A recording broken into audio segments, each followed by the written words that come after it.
unfortunate soul who's placed like right at the he's on 61st and it starts at 60th. So like whenever he wants to leave his house, he gets hit with the toll. Pretty unfortunate.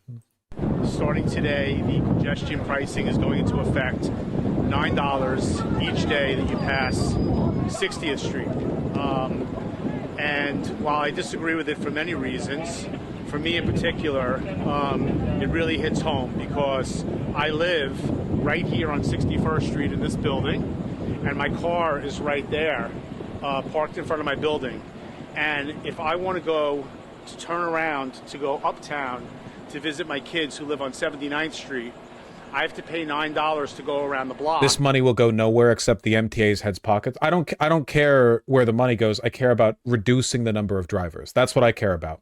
Reducing that. Like, you've all seen, everyone in the world has seen what traffic looks like in Manhattan, right? Manhattan isn't just like a city. Manhattan is like a global cultural epicenter. It's New York City. It's Manhattan. It's one of the like capital C cities alongside like Mexico City, Tokyo, you know, Paris, London. It's New York City. So yeah, I want there to be, it shouldn't be like 24/7 bumper to bumper traffic. I used to think it was the capital of the whole world when I was a kid. It kind of is. Call me a chauvinist if you want. It kind of is. You have any idea how much of a cultural export you get out of New York City? Because this is a one-way street. Yeah, the UN is there. True. And that's a one-way street, and there's no way for me to get uptown without going around the block and paying $9. It is unfortunate placement-wise that he's right on the edge of it, but yeah, he could also walk 10 minutes. He could walk 10 minutes. I want to look at this. This is like a big urbanist step forward. I'm big on this. Like, I'm up for this, you know? I want to learn a little. Meanwhile, across the river, strong opposition against congestion pricing. Yeah, leaders there have been saying for months they're worried this will lead to more traffic, but also make a major impact to the environment. So now that we're almost a full day in, what do New Jersey drivers have to say tonight? Fox 5's Kendall Green. Okay, what about, wait, why are we prioritizing New Jersey drivers when it's a policy in Manhattan? Like, this is like, oh, something changed downtown. Let's ask a bunch of suburbanites who drive 25 minutes there every weekend how they feel about it. Fuck it, people live there. Live in Fort Lee with more. Kendall. Hey, good evening, Bianca and Richard. Jersey officials have been trying to fight this congestion toll tooth and nail to no avail. And now that it's in place, they're livid. And I want to be clear on this. Whether it's today, tomorrow, with the new administration, or through legislation that we plan to introduce, bipartisan legislation, let me be clear to New York. We'll never stop fighting this congestion tax. Never.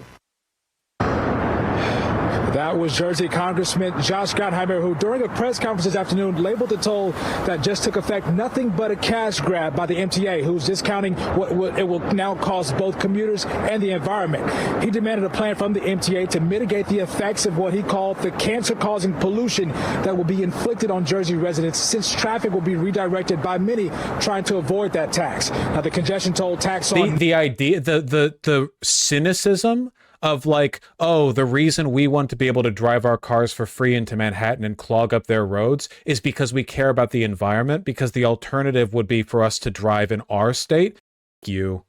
$9 for drivers who enter the city's congestion zone beneath 60th Street, and it coincides with today's Port Authority toll hike, where now Easy Pass drivers will pay 68 cents more to cross Port Authority bridges and tunnels, while peak tolls will be at $16.06. Though drivers using Lincoln and Holland tunnels will get a $3 credit, capping their toll at $22.06. Now, Gottheimer noted that it's expensive already to take the GW Bridge and the Holland and Lincoln tunnels, and we spoke to several drivers here in New Jersey who agree. A lot of New Jersey residents work in New York City. It's not just tourism. Okay, I'd be willing to bet for the people clogging up. If you work in New York City and live in New Jersey, like, I understand this. I'd be willing to bet a lot of the traffic bloating New York City is people who are there for tourism. I mean, it's New York City, you know? And they've got to have a subway line. Tell us they wish the plan would have been nixed altogether. it's going to hurt us as Uber drivers. If say we're going 10 times into New York City, we're going to have to pay that 10 times. We're with Murphy. Well, you would pass it on presumably to the rider. Who's suing New York. We hope it gets appealed. And a lot of people who work and go into New York for things, doctors, work, can't afford an extra $9. I don't think that we, as commuters, should be the ones to have to pay for it. I think commuters should pay for everything. Actually, I think that we should be less fair to commuters, just generally speaking, as a class of people. Especially coming from out of the city, we don't use the subway. Well, then maybe you should use it. Can't you find like a park and ride that would take you in? I'm sorry, it's New York City. How do you think this works? I mean, we literally just went over how it works right here. You ain't commuting, dude. That's true. Because I'm not a fascist. Commuters destroy cities. I'm sorry, but it's true. The entire project of like, you have an interesting downtown area where everything good happens that then gets bombarded with people from the suburbs or the exurbs or people in the adjacent town or whatever. Like this shit destroys cities every time, you know? I will always stand in defense of like a city kind of protecting its own space. Commuting's also by public transport, technically. Well, yes, if you're commuting by train, we're talking about car commuters here, of course. Also, New York City is literally the most metro-friendly part of America. Like, New York City has the best metro connections in the entire country, possibly in the entire continent. Look at the rail connection map. Oh, what the hell did I just... Oh, there's a second image. How do I zoom in? How do I... Oh, it's just a massive image. I thought it was showing me a different image. Okay. Oh, all right. I'm sorry, I'm not a New York, veteran. I don't think I'll be able to navigate this map very well. Can we zoom out a little bit? Okay. Yeah, sorry, I'm a West Coastoid. They got a lot of metro. Okay, hold on. I'm so lost. Where's Manhattan? Let's start with that, okay? There's Hoboken. Okay, I can't. Okay, so here. Am I correct in assuming then that this giant line of metro lines here running in, this is the connection? Okay, that seems like a lot of ways to get there. There's gotta be park and rides, man. No, that's Newark. Okay, but like spreading out from there. I don't know where that doctor was exactly. The path line? Why I'd kill for that many trains? Yeah, it's pretty cool. God damn, man. It's connected on the other shore too? Yeah, with less lines. There's not even close to enough trains/buses for this idea to work. Why are you so anti-congestion? Holy! Nopers, Vosh, it's a disaster actually. Vosh, the problem is for commuters into the city. The problem is that it's affecting people who don't live in New York City. Well, I hate those people. They won't be able to. Bus and trains are already crowded. Tourists don't drive ever. This money will go to no works at the MTA. I feel like I'm losing my mind. Please come to New York. Your opinion will change. I actually am going to New York soon. I'm going there, having a vacation there to celebrate anniversary with my beautiful partner. So the drivers come from people from Manhattan. Don't drive. This fucking guy, Vosh, not already free, going from New Jersey. This guy, you're from New Jersey! I've been watching The Sopranos. I can identify you now by your idiosyncrasies. You're a Jerseyite. You're right there across the river. You're walking here.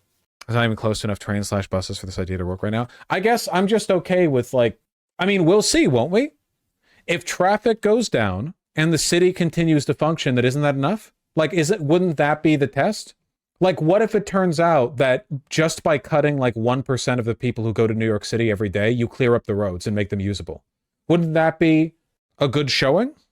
Oh, I guess we'll see. I just want there to be fewer cars. And when I go to New York, I'm going to be walking. I mean, I'll go to New York. I'll walk around. I'm not going to be driving, that's for sure. I just think cities should be designed so that the people who live there work there. And you don't have people with the 50-minute commutes. I think that's like a policy failure. New Jersey enjoys being subsidized by New York City because New Jersey is all suburbs. That's always the impression that I've gotten, that a lot of New Jersey near Manhattan is just like the city, continued, except without anywhere near the culture. So they come into the... I'm not saying New Jersey has nothing going on. It definitely does. But right next to New York City, How do you do that when rent is insane in the city and even 30 minutes out of the city? Well, that's like an equilibrium that needs to be balanced, but that's like the policy failure that has to be addressed, right? That's not happening in a vacuum. There's like you know, a breaking point to that, but you have to reach that point.